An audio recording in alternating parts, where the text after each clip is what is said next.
ela estaria abaixo de 15%.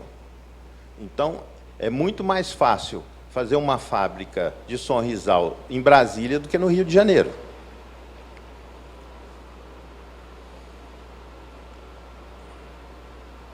Então, já que nós estamos falando do ar e nós vamos falar muito, né, nós temos como fontes de contaminação do ar os pós, emanações, fumaças, neblinas, vapores, todos eles definidos aí. A maioria dos contaminantes são tirados do ar, boa parte deles, em peso, são tirados através de filtros. Filtros comuns e filtros especiais, nós vamos ver aí para frente, né? Inclusive filtro de carvão ativado para retirar gases.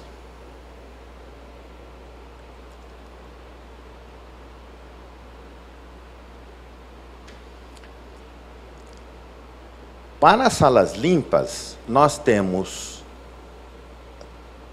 como fonte de contaminante o ar externo, as pessoas, materiais e utensílios, e a contaminação de outros processos, inclusive de outras salas limpas, que podem comprometer. É a chamada contaminação cruzada.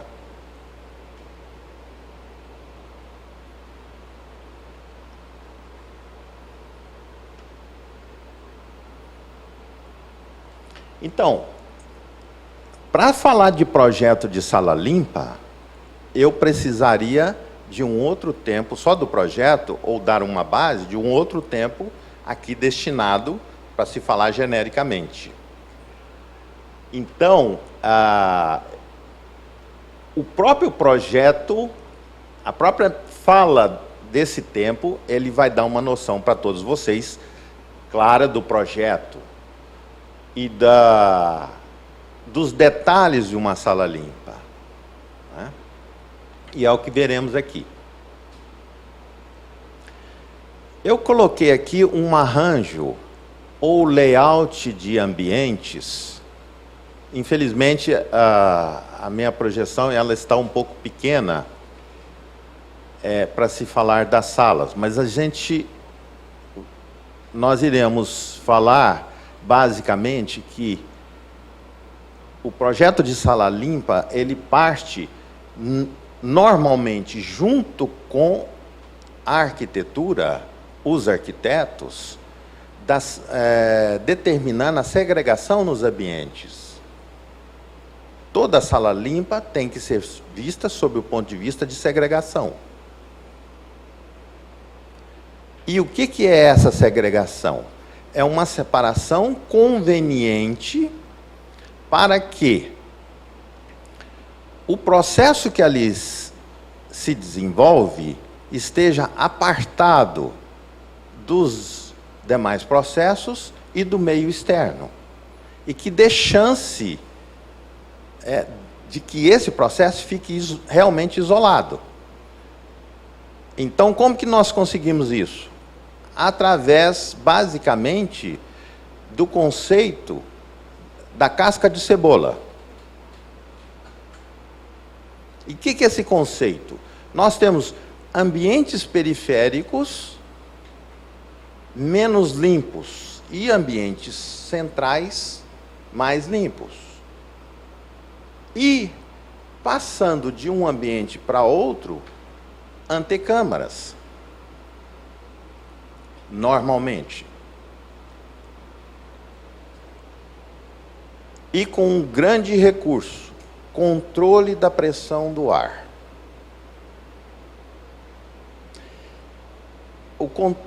Essa pressão do ar é mínima. Então, nós podemos falar que de um ambiente para outro, o normal de se ter é em torno de 1,5 milímetros de coluna d'água. É muito pouco. Nós não sentimos isso. Mas essa pressão é determinante para quê? Para que daquele ambiente só saia o ar. Então, determine um fluxo de proteção, de forma que do outro ambiente menos limpo não venha o ar. Então, eu calculo uma determinada quantidade de ar extra para sair pelas frestas, de tal forma que preserve uma pressão positiva no ambiente e que o outro fique com a pressão relativa negativa. Né? E é o caso aqui. Então, nós temos aqui um sistema que eu chamei de sistema A, que é um sistema de vestiários, que seria a casca externa de uma cebola. A outra camada da cebola seriam umas áreas de preparo. Né? E, de certa forma, a camada interna seria a área de produção limpa. Ou mesmo uma área de produção suja, que necessite ficar isolada do meio ambiente externo, sob o ponto de vista de proteção.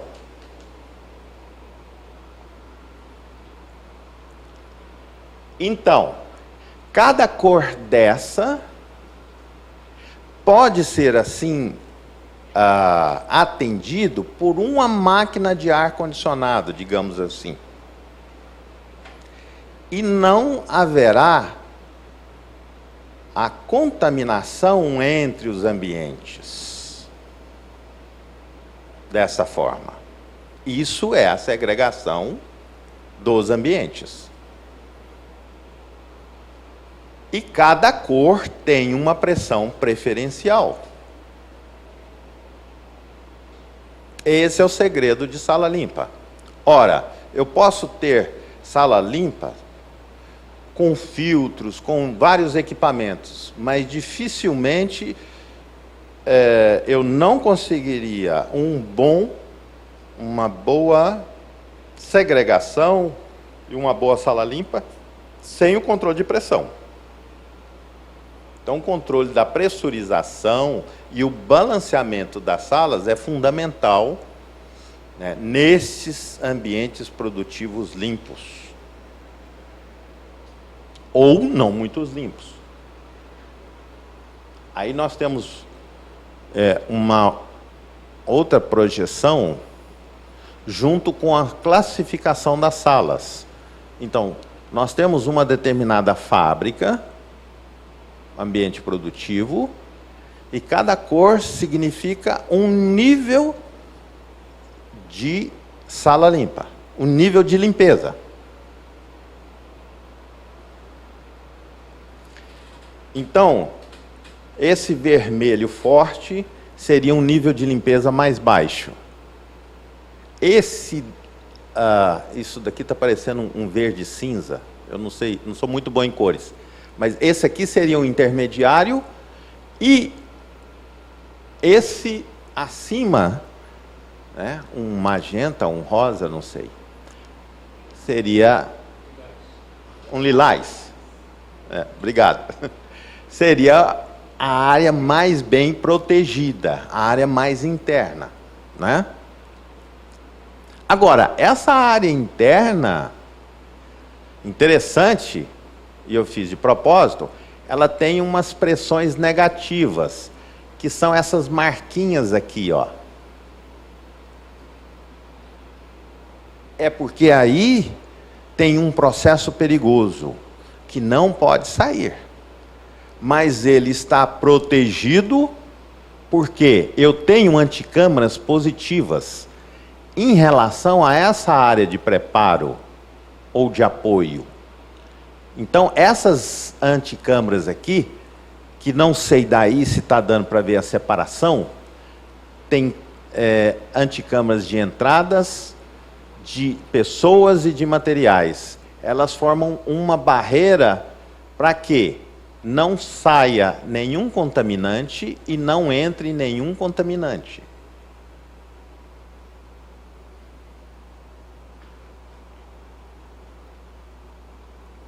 Muito bem, agora nós iremos falar um pouco do tipo de equipamentos de ar-condicionado que são importantes em salas limpas, né? Para grandes instalações, nós temos o sistema de água gelada, que a maioria já deve ter ouvido falar, que o mais correto seria a água resfriada. Então, nós temos chiller e bombas e fan coils. O que faz esse sistema de ar-condicionado, ou todos eles, né? Retira calor do ambiente e joga para o ambiente externo. Então, todo ar-condicionado é uma bomba de calor. Retira calor de um nível baixo e joga para um nível alto. Certo? Que é o caso aqui. Então, esses sistemas seria para grandes instalações. Eu estou colocando aqui o tipo de ar-condicionado e de equipamentos, porque isso faz parte da cultura de sala limpa e do entendimento, e que nós vamos ver mais na frente como eles serão empregados. Então, nós temos também sistema de chiller a ar. Aquele outro era a água, bomba e fan coil.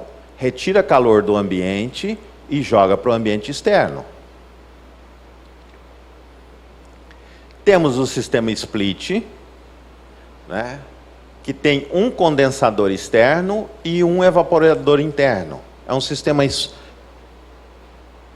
pequeno e é utilizado, e pode ser, inclusive, esse aqui, né, que deve ser um split combinado.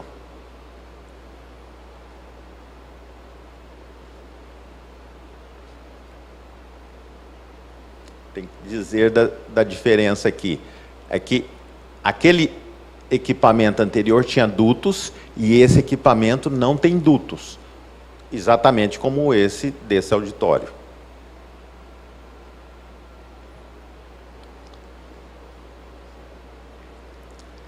Tem também um sistema de self-integrado, que é um equipamento que parece um guarda-roupas.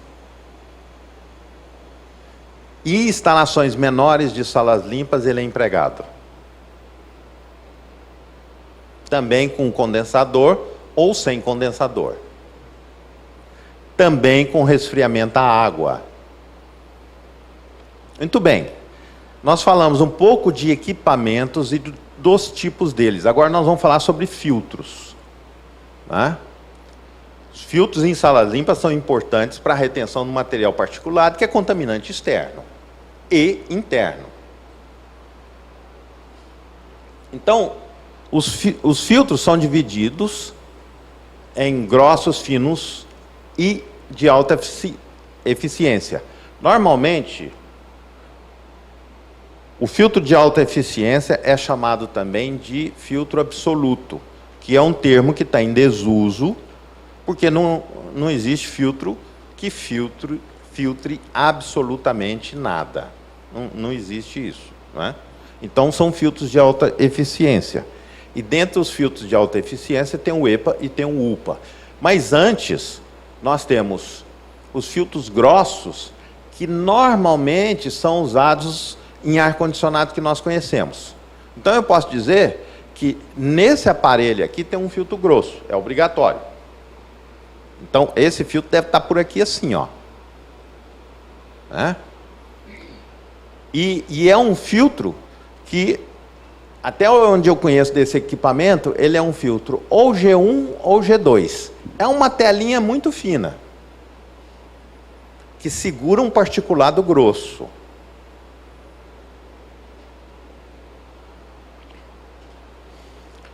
Muito bem. Esses filtros grossos, nesses níveis, eles são pré-filtros para filtros finos, que são pré-filtros para os filtros de alta eficiência. Então, em salas limpas, quase que obrigatoriamente nós temos esses 3 tipos de filtros. E às vezes, um tipo de filtro sequente do outro em níveis diferentes.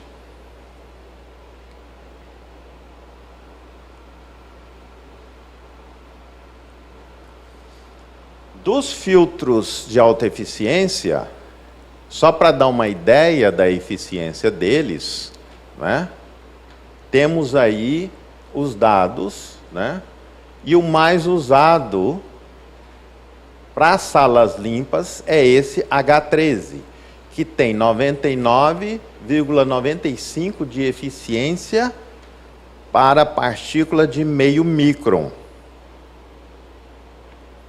Ou, em alguns testes, de 0,3. Que, teoricamente, é uma partícula de difícil filtragem. Partículas maiores, elas são retidas pelo tamanho, porque não passam, digamos, na malha. E partículas menores são retidas por diferenças de cargas e pelo maior volume imaginário que elas têm, pelo movimento browniano. Partículas muito pequenas, submicrônicas, têm um movimento de pulsação delas mesmas que aumenta o volume das próprias.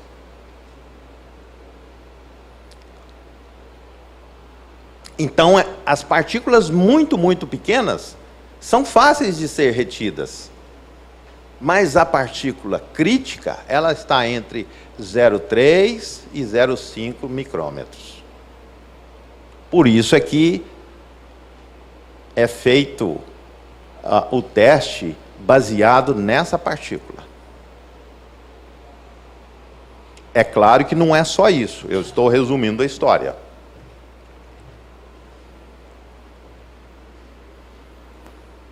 Mas o principal é que a eficiência é baseada nesse tipo. Eu já falei indiretamente, então, sobre os mecanismos de filtragem. Então, um filtro retém particulado pelo efeito inercial, quando uma partícula, mesmo sendo pequena em relação à malha, ela toca uma fibra e fica depositada por diferenças de cargas, por afinidade. Temos a intercepção por difusão, que é a que eu falei do movimento browniano, que a partícula se torna maior do que ela realmente é, e por deposição, né?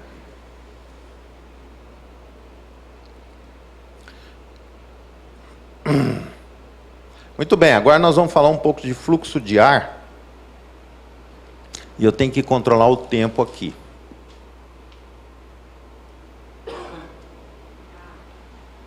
Sim?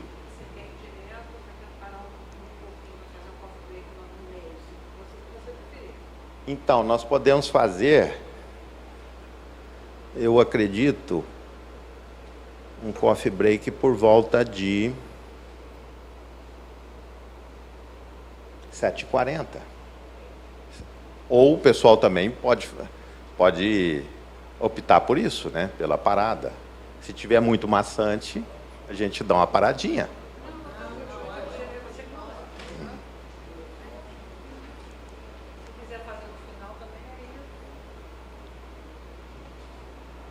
Muito bem.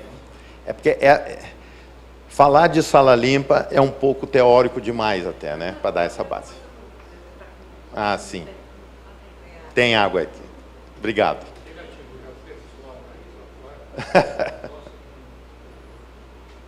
Ah, certo. Muito bem. Então, é importante que nós saibamos dos fluxos de ar em salas limpas, né? E nós temos,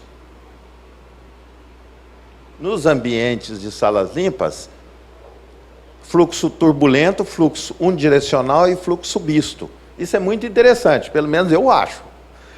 Porque em determinados lugares, nós temos que ter um fluxo turbulento para que toda a contaminação gerada, ela se homogeneize, seja sugada, passe pelo filtro e volte limpa. Se eu tiver deposição de contaminantes, se eu não tiver um filtro, um fluxo turbulento, eu tenho deposição de contaminantes. E isso é terrível. Eu tenho que ter o contaminante girando no ar. Se eu tenho ele girando no ar, ele vai sair pelo retorno do ar-condicionado e vai parar na máquina, que tem filtros.